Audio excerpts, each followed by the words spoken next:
Chapter 43. The House at Auteuil.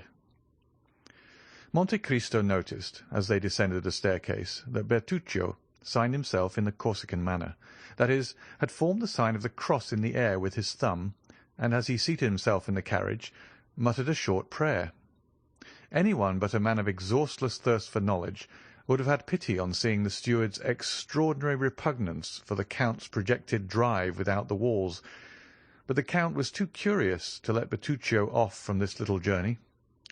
In 20 minutes they were at Auteuil. The steward's emotion had continued to augment as they entered the village. Bertuccio, crouched in the corner of the carriage, began to examine with a feverish anxiety every house they passed. "Tell them to stop at the Rue de la Fontaine, numero 28, said the Count, fixing his eyes on the steward, to whom he gave this order. Bertuccio's forehead was covered with perspiration. However, he obeyed, and leaning out of the window he cried to the coachman, "Rue de la Fontaine, numero 28." Number 28 was situated at the extremity of the village. During the drive night had set in, and darkness gave the surroundings the artificial appearance of a scene on the stage. The carriage stopped. The footman sprang off the box and opened the door. "Well," said the Count, "you do not get out, Monsieur Bertuccio. You are going to stay in the carriage, then? What are you thinking of this evening?" Bertuccio sprang out and offered his shoulder to the Count, who this time leaned upon it as he descended the 3 steps of the carriage. "Knock," said the Count, "and announce me." Bertuccio knocked, the door opened, and the concierge appeared. "What is it?" asked he.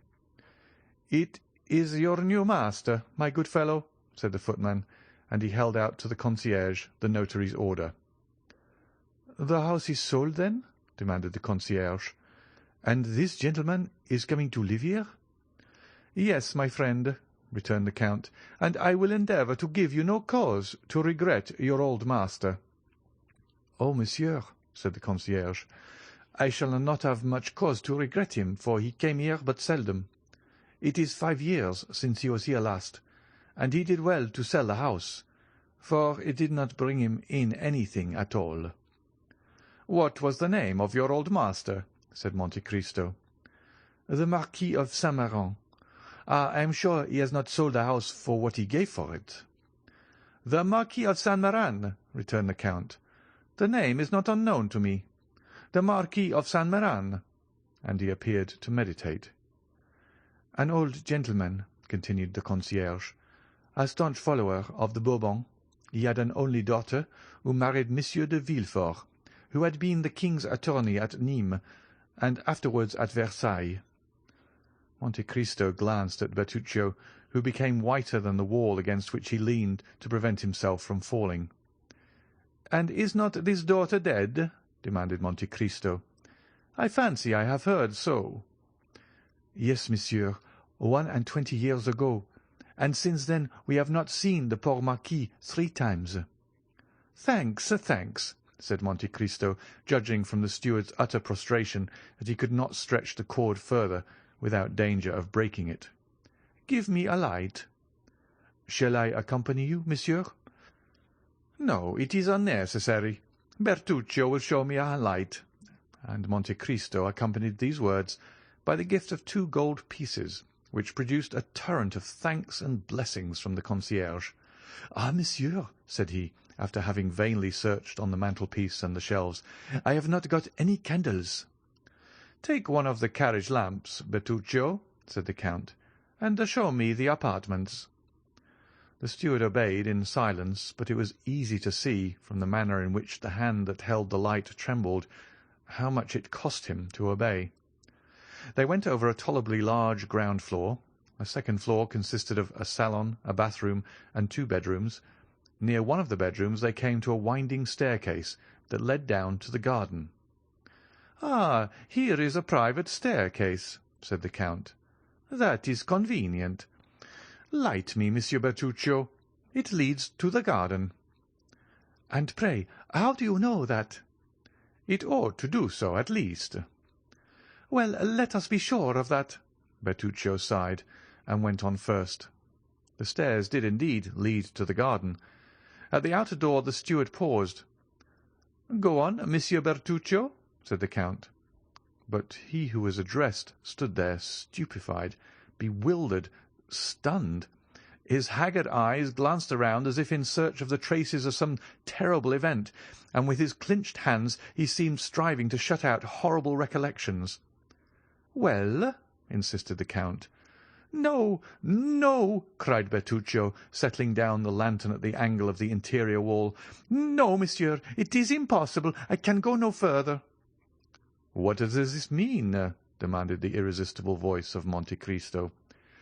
"Why, you must see, your Excellency," cried the steward, "that this is not natural, that, having a house to purchase, you purchase it exactly at Auteuil, and that, purchasing it at Auteuil, this house should be number 28, Rue de la Fontaine. Oh, why did I not tell you all? I am sure you would not have forced me to come. I hoped your house would have been some other one than this, as if there was not another house at Auteuil than that of the assassination." "What? What?" cried Monte Cristo, stopping suddenly. "What words do you utter? Devil of a man, Corsican that you are, always mysterious or superstitious.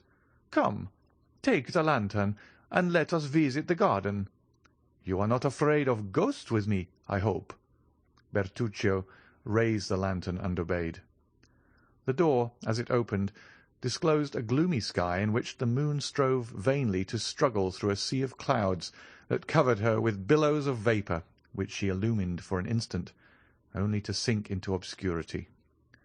The steward wished to turn to the left. "No, no, monsieur," said Monte Cristo. "What is the use of following the alleys? Here is a beautiful lawn. Let us go on straight, forwards." Bertuccio wiped the perspiration from his brow, but obeyed. However, he continued to take the left hand. Monte Cristo, on the contrary, took the right hand. Arrived near a clump of trees, he stopped. The steward could not restrain himself. "More, monsieur, move away. I entreat you. You are exactly on the spot." "What spot?" "Where he fell." "My dear Monsieur Bertuccio," said Monte Cristo, laughing, "control yourself. We are not at Sartène or at Corte. This is not a Corsican arbour, but an English garden. Badly kept, I own, but still you must not calumniate it for that." "Monsieur, I implore you, do not stay here." "I think you are going mad, Bertuccio," said the Count coldly. "If that is the case, I warn you, I shall have you put in a lunatic asylum." "Alas, Excellency," returned Bertuccio, joining his hands and shaking his head in a manner that would have excited the Count's laughter, had not thoughts of a superior interest occupied him, and rendered him attentive to the least revelation of this timorous conscience. "Alas, Excellency, the evil has arrived." "Monsieur Bertuccio," said the Count, "I am very glad to tell you that while you gesticulate, you wring your hands and roll your eyes like a man possessed by a devil who will not leave him, and I have always observed that the devil most obstinate to be expelled is a secret. I knew you were a Corsican. I knew you were gloomy and always brooding over some old history of the vendetta, and I overlooked that in Italy, because in Italy those things are thought nothing of. But in France they are considered in very bad taste. There are gendarmes who occupy themselves with such affairs, judges who condemn, and scaffolds which avenge." Bertuccio clasped his hands, and as in all these evolutions he did not let fall the lantern, the light showed his pale and altered countenance. Monte Cristo examined him with the same look that at Rome he had bent upon the execution of Andrea, and then in a tone that made a shudder pass through the veins of the poor steward. "The Abbé Busoni then told me an untruth," said he, "when after his journey in France in 1829 he sent you to me with a letter of recommendation, in which he enumerated all your valuable qualities. Well, I shall write to the abbé. I shall hold him responsible for his protégé's misconduct, and I shall soon know all about this assassination. Only I warn you that when I reside in a country, I conform to all its code, and I have no wish to put myself within the compass of the French laws for your sake." "Oh, do not do that, Excellency. I have always served you faithfully," cried Bertuccio in despair. "I have always been an honest man, and as far as lay in my power I have done good." "I do not deny it," returned the Count. "But why are you thus agitated? It is a bad sign. A quiet conscience does not occasion such paleness in the cheeks, and such fever in the hands of a man." "But, your Excellency," replied Bertuccio hesitatingly, "did not the Abbé Busoni, who heard my confession in the prison at Nîmes, tell you that I had a heavy burden upon my conscience?" "Yes, but as he said, you would make an excellent steward. I concluded you had stolen, that was all." "Oh, your Excellency," returned Bertuccio in deep contempt. "Or, as you are a Corsican, that you had been unable to resist the desire of making a stiff, as you call it." "Yes, my good master," cried Bertuccio, casting himself at the Count's feet. "It was simply vengeance, nothing else." "I understand that, but I do not understand what it is that galvanizes you in this manner." "But, monsieur, it is very natural," returned Bertuccio, "since it was in this house that my vengeance was accomplished." "What? My house?" "Oh, your Excellency, it was not yours then." "Whose then? The Marquis de Saint-Méran?" "I think," the concierge said. "What had you to revenge on the Marquis de Saint-Méran?" "Oh, it was not on him, monsieur, it was on another." "That is strange," returned Monte Cristo, seeming to yield to his reflections, "that you should find yourself without any preparation in a house where the event happened that causes you so much remorse." "Monsieur," said the steward, "it is fatality, I am sure. First you purchase a house at Auteuil. This house is the one where I have committed an assassination. You descend to the garden by the same staircase by which he descended. You stop at the spot where he received the blow, and 2 paces farther in the grave in which he had just buried his child. This is not chance, for chance in this case is too much like Providence." "Well, amiable Corsican, let us suppose it is Providence. I always suppose anything people please, and, besides, you must concede something to diseased minds. Come, collect yourself and tell me all." "I have related it but once, and that was to the Abbé Busoni. Such things," continued Bertuccio, shaking his head, "are only related under the seal of confession." "Then," said the Count, "I refer you to your confessor. Turn châtre or Trappist, and relate your secrets. But as for me, I do not like anyone who is alarmed by such phantasmas, and I do not choose that my servants should be afraid to walk in the garden of an evening. I confess I am not very desirous of a visit from the commissary of police, for in Italy justice is only paid when silent. In France she is paid only when she speaks. Peste! I thought you somewhat Corsican, a great deal smuggler, and an excellent steward, but I see you have other strings to your bow. You are no longer in my service, Monsieur Bertuccio." "Oh, your Excellency, your Excellency!"